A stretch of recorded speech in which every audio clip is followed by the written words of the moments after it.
Now at 4, gunfire at a funeral in Upper Darby. Police are searching for 2 gunmen who opened fire in a cemetery, sending 2 victims to the hospital. Thursday afternoon, I'm Sarah Bloomquist. And I'm Brian Taft. The big story on Action News today is the violence that broke out while family and friends were mourning the loss of a loved one.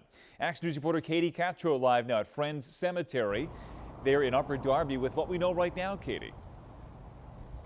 Brian and Sarah, we know that a funeral was taking place here at this church, and then right across the street at this cemetery is where a shooting happened and chaos spread from that. The circumstances here are dire.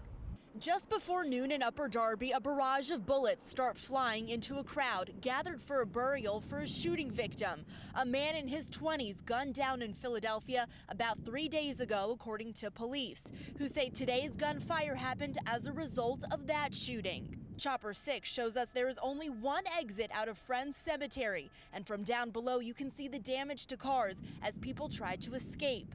Upper Darby police say 2 people were shot and taken to local hospitals, while 2 gunmen ran away. It's absolutely terrible, sad situation that, loved ones are here burying someone that was killed in a tragic incident, and then they have to deal with this. Directly across the street, a funeral was taking place. The father of the church says he's not surprised by the shooting.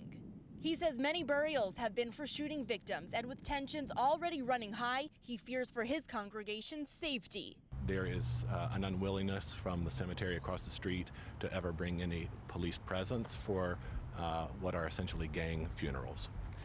And we have begged them time and time again to come, to have the cops direct the traffic, to have them monitor the situation here. Police say they're working with the cemetery and the director to make sure they're notified anytime there is a burial. There was one other shooting in the past.